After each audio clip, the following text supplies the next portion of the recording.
কুরবানি থেকে আমাদের কি শিক্ষা লাভ করতে হবে? এই কুরবানি থেকে আমাদের কি শিক্ষা নিতে হবে? হযরত ইব্রাহিম আলাইহিস সালাম, আল্লাহর নবী, 113 বার আল্লাহ তাবারক ওয়া তাআলা তার পরীক্ষা নিয়েছিলেন। তার মধ্যে 13 বার পরীক্ষা খুব জটিল ছিল, তার মধ্যে 3 বার খুব জটিল। অনুরূপ হযরত ইব্রাহিম আলাইহিস সালাম 86 বছর বৃদ্ধ মানুষ আল্লাহর কাছে ফরিয়াদ করলেন, রব্বি হাবলি মিনাস সালিহিন, হে আমার প্রতিপালক, আমাকে একটি নেক সন্তান দান করুন। আল্লাহ তাবারক ওয়া তাআলা তার দোয়াকে গ্রহণ করলেন, মঞ্জুর করলেন। আল্লাহ তাবারক ওয়া তাআলা সুসংবাদ দিলেন, ফাবাসসারনাহু বিগুলামিন হালিম, ইব্রাহিম, আমি তোমাকে পুত্র একটি সুসন্তানের সংবাদ দিলাম। অতএব সে সন্তান এলো, পৃথিবীর মাটিতে এলো। তারপরে পরীক্ষা, ফিলিস্তিনের মাটি থেকে মক্কায় যেতে হবে। তার নাম ছিল আগে বাক্কা। 1000 কিলোমিটারের পথ পায়ে হেঁটে যেতে হবে, তাকে মরুভূমির প্রান্তে রাখতে হবে। বিভিন্ন ইতিহাস আজও পুরো হজের মধ্যে ইব্রাহিম আলাইহিস সালামের পরিপূর্ণ অনেকগুলো যেগুলো সুন্নাত রয়েছে হজের মধ্যে আল্লাহ তাবারক ওয়া তাআলা রেখে দিয়েছেন। অতএব আল্লাহ তাবারক ওয়া তাআলা তার ঘর মক্কা, কাবা, আর এই কাবা ঘরের সামনে কিছুটা জায়গা আবার ইব্রাহিমকে রেজিস্ট্রি করে দিচ্ছেন। যদি মনে করেন যে বাবুপুর গ্রামের মানুষ একটা মসজিদ তৈরি করেছে আর মেম্বার ইমারতটা হবে একটা কোনো ব্যক্তির নামে, এটা মানুষ মেনে নেবে না। কিন্তু আল্লাহ তাবারক ওয়া তাআলা বলছেন যে ঘরটি আমার, কিন্তু কিছুটা জায়গা যেখানে আজ পর্যন্ত কাবার ইমাম জায়নামাজ মুসাল্লা রাখে, সেটা আবার ইব্রাহিম নবীর লম্বা চড়া ঘটনা আছে, সেদিকে আমি যাচ্ছি না। তো আল্লাহ তাবারক ওয়া তাআলা নবী ইব্রাহিমকে যে পরীক্ষা নেওয়ার জন্য তাকে স্বপ্ন দেখালেন, তোমার কলিজার টুকরা মোহব্বতের মেহবুবকে কুরবানি করতে হবে। এবারে হযরত ইব্রাহিম আলাইহিস সালাম ছোট্ট শিশু, কোরআনে আল্লাহ তাবারক ওয়া তাআলা বলছেন ফালাম্মা বালাগা মাআহু সাগিয়া, ছেলেটি হযরত ইসমাঈল আলাইহিস সালাম কেবল দৌড়ঝাঁপ করতে আরম্ভ করেছে, ছুটাছুটি করতে পারছে, এইরূপ বয়সে উপনীত হয়েছে। এমন আল্লাহ তাবারক ওয়া তাআলার পক্ষ থেকে আদেশ, হুকুম মানতে হবে। ফালাম্মা বালাগা মাআহু সাগিয়া ক্বালা ইয়া বুনাইয়া ইন্নী আরা ফিল মানাম আন্নী আযবাহুকা, হে আমার সন্তান, হে আমার কলিজার টুকরা সন্তান, আমি স্বপ্নে দেখলাম তোমাকে জবাহ করছি। এতে তোমার কি অভিমত প্রকাশ করো। ফানজুর মাযা তারা, তোমার কি অভিমত প্রকাশ করো। যেমন পিতা তেমন তার পুত্র, সঙ্গে সঙ্গে তার সন্তান নবী ইসমাঈল আলাইহিস সালাম বলছেন ক্বালা ইয়া বুনাইয়া ইন্নী আরা ফিল মানাম আন্নী আযবাহুকা ফানজুর মাযা ক্বালা ইয়া আবাতি ফাল মা তুমারু সাতাজিদুনি ইনশাআল্লাহু মিনাস সাবিরিন, হে আব্বু, আপনি যে স্বপ্ন দেখেছেন প্রতিপালকের পক্ষ থেকে, সেটা আপনি তাড়াতাড়ি বাস্তবায়ন করুন, ইনশাআল্লাহ আমাকে ধৈর্যশীলদের সঙ্গে পাবেন। এখান থেকে বড় পরীক্ষা, এখান থেকে বড় নেওয়ার কি আছে? 86 বছর বয়সে একটি সন্তান পেল, তারপরে তাকে মরুভূমির প্রান্তে একা রেখে আসতে হলো।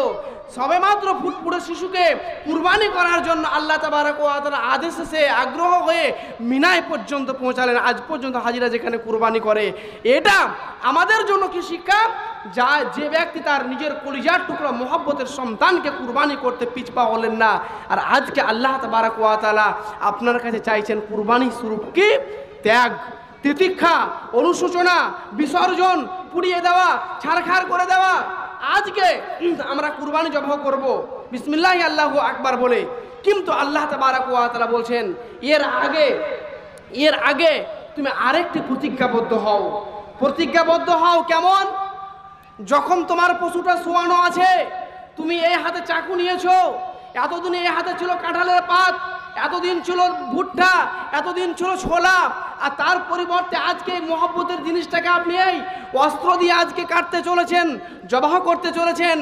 আল্লাহ তাবারক ওয়া তাআলা সেকেন্ড টাইমের জন্য যদি ওই আবলা পশুটির মুখ খুলে দেয়, আল্লাহ তাবারক ওয়া তাআলা বলছে যে আমি তোমাকে মানুষ হিসাবে সৃষ্টি করলাম, তারপর তোমাকে কথা বলার শক্তি দিলাম, তো আল্লাহ তাবারাক ওয়া তাআলা আবলা পশুটির যদি কথা বলার শক্তির সঙ্গে সঙ্গে দেয়, ওই আবলা শক্তি জানোয়ারটি যদি বলে, এই হতভাগা বেঈমান, তুমি আজকে আমাকে জবাহ করতে এসেছো, তোমার জীবনে নামাজ নাই, তুমি আল্লাহর রুজির বাইরে তুমি জীবিকা উপার্জন করো, তুমি হারাম পন্থা অবলম্বন করো, আর আজকে তুমি আমার গলায় ছুরি ধরতে এসেছো, তোমার বিবেকে একটিবার বাঁধে না? আমি হতে পারি ছাগল, আমি হতে পারি পশু, কিন্তু আল্লাহর রুজির বাইরে আমি বিন্দু পরিমাণ কোথাও যাইনি, অতএব নির্ধারিত রুজির ওপর আমি অটল ছিলাম। তাহলে ওই পশু সুয়ানো আছে। এবারে আমাকে আগে বলতে হবে, ইন্নী ওয়াজ্জাহাতু ওয়াজহিয়া লিল্লাযী ফাতারাস সামাওয়াতি ওয়াল আরদা হানিফা ওয়া মা আনা মিনাল মুশরিকিন।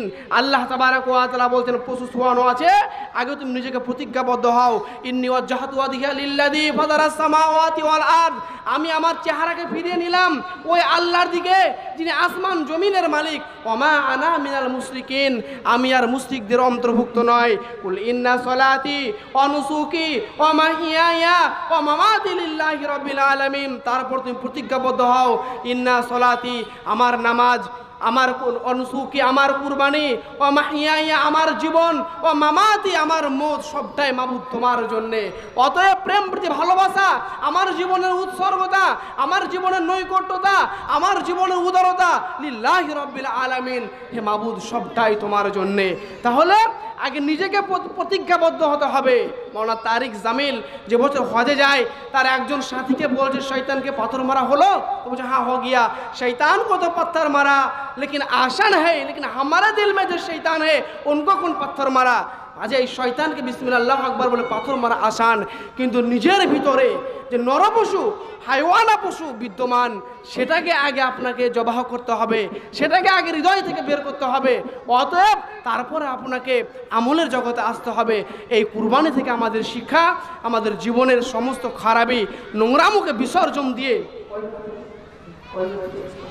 আমাদের জীবনের সমস্ত নোংরামু বিসর্জন দিয়ে, ত্যাগ তিতিক্ষা করে আল্লাহর সামনে প্রতিজ্ঞাবদ্ধ হব, হে আল্লাহ, এতদিন আজানের সময় আমাকে পাওয়া গেছে মসজিদ চায়ের দোকানে, এখন আমাকে মসজিদে পাওয়া যাবে।